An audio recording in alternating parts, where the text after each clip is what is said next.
FORA.tv. The world is thinking. And then she said, but you've got one thing you have to do. I said, well, what's that? She said, you have to go to the auberge on the hill and take it to whatever his name was, Monsieur so-and-so. And this was an auberge, restaurant that was well known throughout the region. People came from Paris and ate there and raved about his food. So he was really the gastronome of the area. So that was the final test to pass, presumably. So, and then he had a certain reputation, one as a great cook, but also by usually being drunk in the late afternoon. So you had to catch him in between. And his wife was definitely his gatekeeper, and she was, big and bossy and kind of gruff and growly.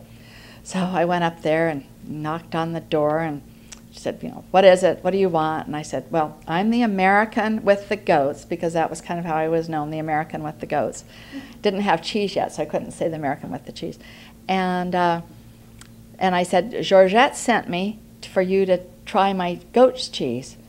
And she said, oh, and then you heard from the back, fromage, fromage, from her husband.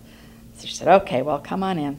And it was the most beautiful kitchen, like the kitchen of your dreams, with copper pots and old wooden beams and wonderful tile floors and a a spit with the embers still beneath it. And there were a couple of pheasant waiting to be plucked at the end of the long wooden table.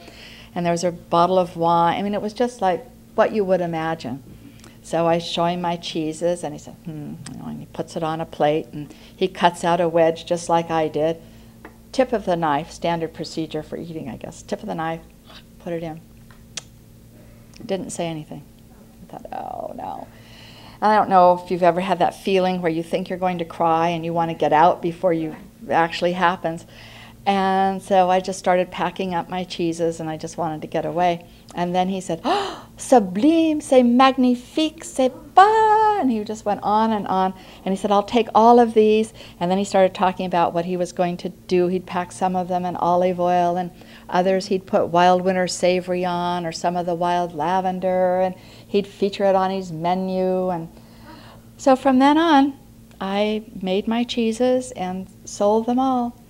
And been told that I kind of brought back this kind of cheese making to the region. It was all there. I just happened to be there at a certain time. And within a few 4 or 5 years, cheese had reemerged in the area.